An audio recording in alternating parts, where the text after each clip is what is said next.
Hi friends, video నచ్చితే తప్పకుండా like చేయండి. నీతో మాట్లాడడానికి మీ ఇంటికి వద్దామని చెప్పేసి అనుకున్నామన్నయ్య. ఇంతలోపే ఇదంతా జరిగింది. దీని గురించి వదిలేసేయండి అన్న. ఏంటంటే మీతో ఒక విషయం మాట్లాడాలి. ఏంటమ్మా? ఏం లేదు. దర్శన్ మీద మీ అభిప్రాయం చెప్పేసి విశ్వనాథ్ని అడుగుతూ ఉంటుంది ఆనంద. ఇక ఆ బాబు గురించి చెప్పాల్సిన అవసరం లేదు.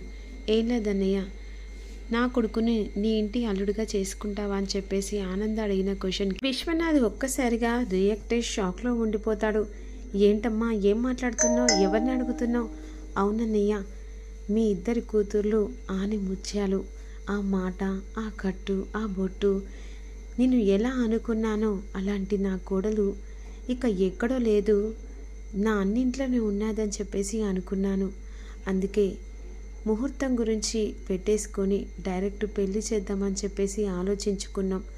అంతేకాకుండా ఈ విషయం మాట్లాడడానికే మీ ఇంటికి వస్తామని చెప్పేసి అనుకున్నాం. ఇంతలో ఈ సంఘటన జరిగింది. చెప్పండి అన్నయ్య, మీ అభిప్రాయం చెప్పేదాన్ని బట్టి అది మీకు ఇష్టం ఉంటేనే, బలవంతం ఏం లేదని చెప్పేసి ఆనంద మాటలకు ఏమంటున్నావమ్మా?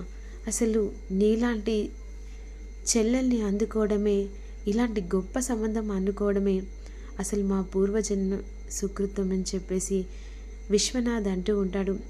అయినా నువ్వు అన్నా అని చెప్పేసి పిలుస్తుంటే ఇక ఇలాంటి చెల్లెలు నాకు రక్తం పంచి పుట్టలేదా అని చెప్పేసి అనుకుంటాను.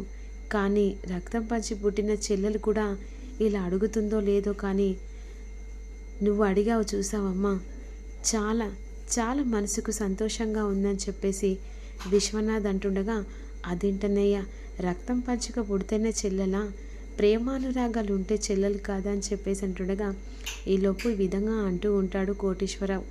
ఇక ఎలా అయితేంది, నీ ఇంటి బిడ్డలు మా ఇంటి కోడళ్ళు కావాలని చెప్పేసి మా ఆనంద నిర్ణయించుకున్న తర్వాత దానికి తిరిగే ఉండదు. ఎందుకంటే ఒక్కసారి మోసపోయిన తర్వాత మళ్ళీ మేము మోసపోము.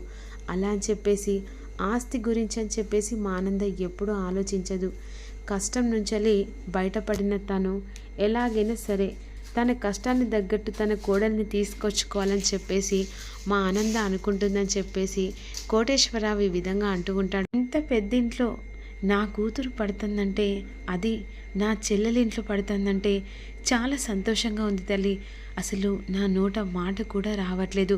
ఇక నేను వెళ్ళి అన్ని ఏర్పాట్లు చేసుకుంటాను అని చెప్పేసి గబగబా అక్కడి నుంచి విశ్వనాథం ఇంటికి వెళ్తుండగా, రేపు పొద్దున ఇక మనం అమ్మాయిని చూసుకొని వస్తాం అని చెప్పేసి ఈ విధంగా అందరూ అనుకుంటూ ఉంటారు.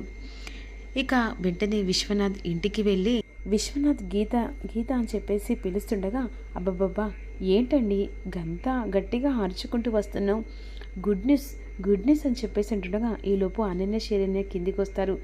ఏం లేదు, రేపు మన అనన్యను చూసుకునడానికి పెళ్లి వాళ్ళు వస్తున్నారని చెప్పేసి అంటుండగా అప్పుడు అనన్య శరణ్య సంతోషపడుతూ అప్పుడు అనన్య అడుగుతుంది, ఎవరినైనా వాళ్ళు అని చెప్పేసి అడుగుతూ ఉంటుంది. కారమ్మ ఆనంద భైరవి వాళ్ళని చెప్పేసి విశ్వనాథ్ చెప్పేసరికి ఒక్కసారిగా అనన్య కళ్ళు తిరిగినట్టు అవుతుంది. ఎందుకంటే అంత పెద్ద కోట్ల వారసుడికి నేను కాబోయే భార్యనా అని చెప్పేసి ఒక్కసారిగా కళ్ళు తిరుగుతుంది. మాట్లాడుతున్నారండి మీరేమన్నా ఇక మీ చెల్లెని అడిగారా ఏంటి? లేదు, తన నోటి నుంచి వచ్చిన మాటే. ఇక మన ఇంటి బిడ్డను తన ఇంటి కోడలుగా చేసుకుంటానని చెప్పేసి మరీ అడిగింది అని చెప్పేసి ఈ విధంగా గీతకు విశ్వనాథ్ చెప్తూ ఉంటాడు. అక్క నీ పెళ్ళి డుమ్ డుమ్ అని చెప్పేసి అంటుండగా అప్పుడు వెంటనే అనన్య సిగ్గుపడుతూ రూమ్లోకి వెళ్ళిపోతుంది. త్వరగా కానివే, ఆనంద వాళ్ళు తగ్గట్టు మనం ఏర్పాట్లు చేయాలని చెప్పేసి విశ్వనాథ్ అంటుండగా ఈలోపు ఇక బామ్మ, అదే ఆనంద అత్తగారు దర్శను అని చెప్పేసి పిలుస్తుండగా, వస్తున్నాను బామ్మ అని చెప్పేసి వస్తూ ఉంటారు. ఒకరు అలా రెడీ కిందికి వస్తుండగా, ఏందిరా ఆ తల దూకోవడం అని చెప్పేసి అంటుండగా, బాగానే ఉంది కదా నాన్నమ్మ అని చెప్పేసి దర్శన్ అంటాడు. దర్శన్కి పెళ్లి చూపులని తెలియదు. అప్పుడు వెంటనే బామ్మ అంటుంది, పెళ్లి కొడుకు ఎట్టా ఉండాలి, నిన్ను చూస్తే ఉలిక్కి పడాలి అని చెప్పేసి బామ్మ మాటలకు దర్శన్ షాక్ అయిపోతాడు. పెళ్లి చూపులా ఎవరికి అని చెప్పేసి అంటుండగా, మన విశ్వనాథ్ అంకుల్ వాళ్ళ పాపను చూడడానికి వెళ్తున్నామని చెప్పేసి ఈ విధంగా ఆనంద్ చెప్పిన మాటలకు ఇక దర్శన్ మాత్రం షాక్ అయిపోతాడు. సగం ఎందుకు చెప్తున్నావు ఆనంద? ఆ అమ్మాయిని మన ఇంటి కోడలి చేసుకుందామని ఫిక్స్ అయిందని అలా దర్శన్కి చెప్పు అని చెప్పేసి లీలావతి మాటలకు కూడా ఇక ఒక్కసారిగా దర్శన్ షాక్ అయిపోతాడు. దర్శన్కి మాత్రం ఒక్కసారిగా సమీర మాటలు గుర్తు చేసుకుంటూ ఉంటాడు. ప్రేమ విషయం చెప్పలేకపోయేసరికి వెంటనే యుఎస్ వెళ్ళాలని చెప్పేసి ఇక తన జ్ఞాపకాలు ఒక్క ఛాన్స్ ఇవ్వు, ఇక మన ప్రేమ విషయం చెప్తానని చెప్పేసి దర్శన్ ఆలోచిస్తూ ఉంటాడు. దర్శన్ తన ప్రేమ విషయం ఆనందకు చెప్తాడా, ఆనంద బాధ పెట్టలేక పెళ్లి చేసుకుంటాడా అనేది అప్కమింగ్లో మీకు రిలీజ్ చేస్తాను.